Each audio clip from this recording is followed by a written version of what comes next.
இன்றைக்கி நம்ம பார்க்க போகிற டாபிக் என்னென்னு பார்த்தோன்னா எஸ்கியூஎல், அதாவது ஆரக்கிள் எஸ்கியூஎல் டெவலப்பரை பற்றி தான் இன்றைக்கி நம்ம பார்க்க போகிறோம். நார்மலாக வந்து எஸ்கியூஎலோட ஒரு பேசிக் இன்ட்ரடக்ஷன் பார்த்துட்டு அடுத்தடுத்த கிளாஸஸில் வந்து நம்ம நெக்ஸ்ட் டாபிக்ஸ்குள்ளே போகலாம். இப்போது let me explain from the beginning. இப்போது நம்ம பார்க்க போகிறது நான் என்ன சொன்னேன், ஆரக்கிள் எஸ்கியூஎல் டெவலப்பர். இந்த ஆரக்கிள் எஸ்கியூஎல் டெவலப்பரில் பேசிக்காக நம்ம வந்து அடிக்கடி யூஸ் பண்ணுற ஒரு வேர்டு என்னென்னு பார்த்தோன்னா டேட்டாபேஸ். டேட்டாபேஸ்னால் என்னென்னு பார்த்தோன்னா அது வந்து ஒரு கலெக்ஷன் ஆஃப் டேட்டா. நம்ம வந்து அதை ஸ்டோர் பண்ணி வைக்கிறோம். அந்த டேட்டாபேஸ்க்குள்ளே ஒரு கலெக்ஷன் ஆஃப் டேட்டா வந்து ஸ்டோர் பண்ணி வைக்கிறது அந்த டேட்டாபேஸ். இந்த டேட்டாபேஸ் வந்து லைக் ஒரு டேபிள் ஃபார்மேட்டில் இருக்கும். வி நோ தட் டேபிள்ங்கிறது வந்து ஒரு ரோஸ் அண்ட் காலம்ஸாக கன்சிஸ்ட் ஆகி இருக்கிறது தான் ஒரு டேபிள். இப்போது இந்த இமேஜஸில் நீங்கள் பார்த்தீங்கன்னா உங்களுக்கு தெரியும், இது இருக்குல்ல, இந்த வெர்டிக்கல் செக்ஷன்ஸ் எல்லாமே columns and the horizontal sections எல்லாமே ரோஸ். இது வந்து நமக்கு பேசிக்காகவே வந்து தெரியும். அண்ட் தென் இப்போ வந்து நெக்ஸ்ட்டு என்னென்னு பார்த்தோன்னா எஸ்கியூஎல்னால் என்னென்னு பார்ப்போம்.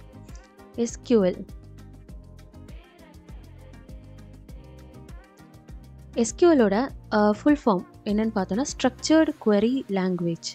இது வந்து இதோட மெயின் ஃபங்க்ஷன் என்னென்னு பார்த்தோன்னா ஒரு டேட்டா பேஸை வந்து ஆக்சஸ் பண்ணி அதில் ஏதாச்சும் ஒரு சேஞ்சஸ் பண்ணணும், அதை எக்ஸ்ட்ராக்ட் பண்ணணும், இந்த மாதிரி ஒர்க்ஸ் பார்க்குறது அந்த எஸ்கியூஎலோட ஒரு மெயின் ஃபங்க்ஷன். டேட்டா பேஸ்னால் நம்ம என்ன பார்த்தோம், அது வந்து ஒரு collection of data.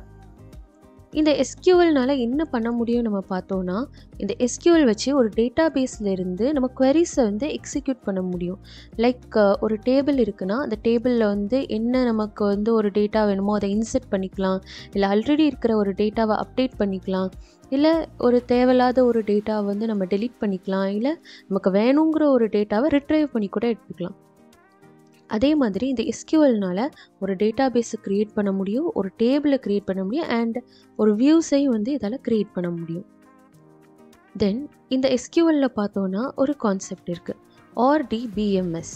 ஆர்டிபிஎம்எஸோட full form என்னென்னு பார்த்தோன்னா ரீஜனல் டேட்டாபேஸ் மேனேஜ்மெண்ட் சிஸ்டம்.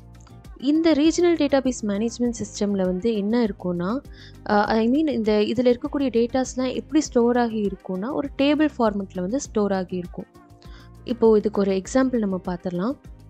இங்கே நான் ஆல்ரெடி ஒரு இது எழுதி வச்சுருக்கேன். இப்போ சின்டெக்ஸ் இதோட டீட்டெயில் எக்ஸ்ப்ளனேஷன் வந்து நம்ம நெக்ஸ்ட் கிளாஸஸ்லேருந்து பார்க்கலாம்.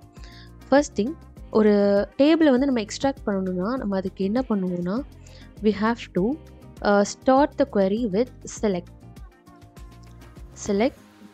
star from EMP.